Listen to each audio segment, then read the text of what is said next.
Good morning. This attractive look is called Saturday morning, 3 days before I move country. Yeah, I moved abroad again.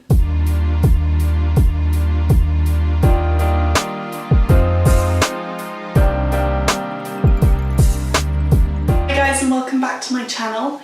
So today I'm going to be giving you a little bit of an update, and this is a new series that I really want to do in 2018 because it's true, I have left Italy and I am travelling around the world as a digital nomad. A digital nomad is somebody whose work isn't based in one particular place. They're able to do their job from anywhere and they take full advantage of that and travel. I have set up my own business and I'm going to take you along with me both on the business journey and on the physical journey as I'm visiting different places. So I'm just going to tell you a bit about my month and fill it in with some clips that I took during the month so that you can understand what I got up to. I'm tired, but I'm also sort of running on adrenaline. I had some kind of crazy dreams last night, which always happens when big change happens. But what I do want to talk about is this mess that's everywhere.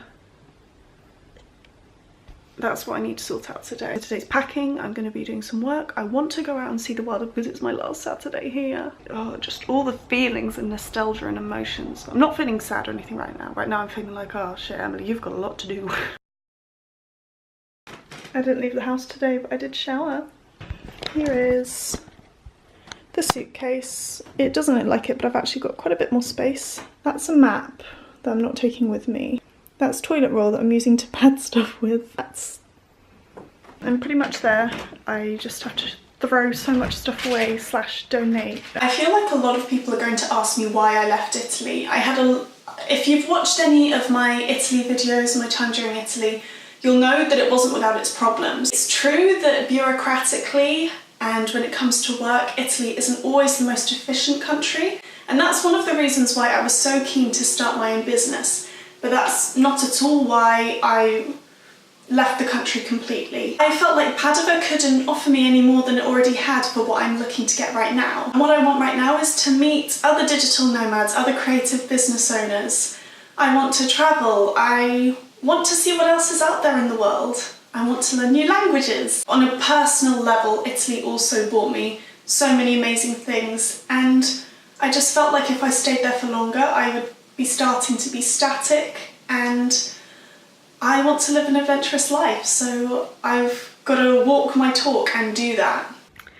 It's a bit gone midnight now, and I guess that means it's the day that I leave Italy.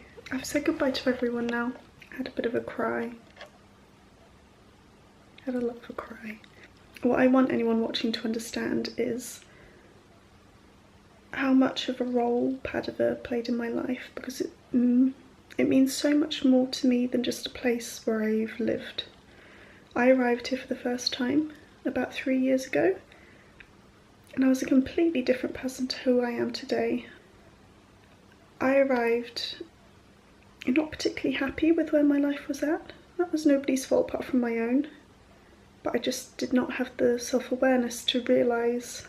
And maybe I did, maybe I just didn't have the bravery. And coming here showed me that a different way of life was possible, and that I was brave enough, and that I deserved to be happy, I guess, in a lot of ways. It's just been a lesson that I've learnt over and over again I guess it's about self-love and self-worth and knowing that you are worth more and not settling and striving. That's what actually brought me here in the first place. I didn't want to settle for a life where I really didn't think I was going to be happy. Be grateful for what you have, but don't just sit there and think that that's all you can ever achieve, because you're capable of so much more than just that. That's what I came here to do.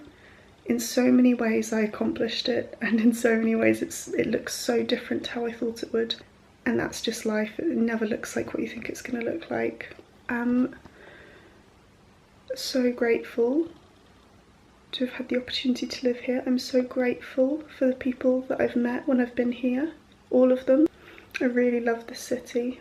These past few weeks they've really played on my emotions, and I question a lot whether I'm making the right decision, but I think Padova has brought me so much. It's taught me so much. I feel like it would almost be selfish to ask Padova to bring me more than it's already brought me. I think it's Winnie the Pooh that says, how lucky am I to have something so amazing that makes it so hard to say goodbye. The fear's normal, the fear's always going to be there. I think that the older that you get and the more that you learn, the more you realise you've got to lose, and the more you realise it can really hurt when things do go wrong. But what I've got to remember is I've also learned that when things do go wrong, it's not the end of the world. Pick yourself back up again, and if you're anything like me, then you try again. I hope I'm that person. As much as I doubt myself at times, not everyone would do the things I'm doing even if it was their dream. It's not even about you would always wonder if you didn't do it. It's like you do it and then you realise it wasn't the thing that's going to bring you this absolute happiness, and you're kind of glad you did it all the same. Did I hate Italy? Was it bad for me? Did it bring me bad things? Like, no, it taught me so much. Yes, it was a huge challenge at times, but I'm so, so grateful for the opportunities that I had there. I would say to anyone thinking of going to Italy to live there, check out some of my other videos and just be aware that, yeah, it's going to be a challenge, particularly bureaucracy and documents and just kind of day-to-day life. The way it works is completely different. It's a lot more chaotic, but I wouldn't be the same person without my experiences from Italy. I really wouldn't, and I wouldn't swap them. The moment has arrived. Looking around my room and it's looking so empty, and yeah, I won't see it again. Bells, they used to wake me up in the morning. Let's go on an adventure.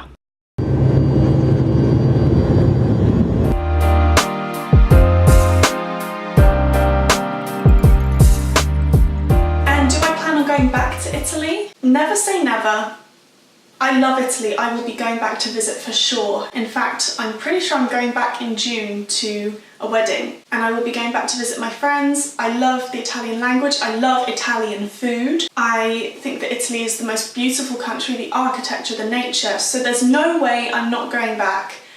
I don't know whether I'll live there again. So I left Italy just before Christmas and I bought all of the things that I owned across to my parents' house in France. Directions to Grand Frez, Bordeaux. I couldn't find any places matching Grand Frez Bordeaux. And then probably what you're wanting to know is, where am I going now? Just booked my Airbnb for my first couple of days in Lisbon. I think I'm a little bit crazy. So there's going to be a lot more travel videos. If you want to be one of the first to know where I'm going next, I'd recommend that you follow me across on Instagram. So make sure you subscribe if you want to catch the next month's instalment, where I will be talking about my trip across to Porto and then down to Lisbon. Take care everyone, and I will see you in my next video.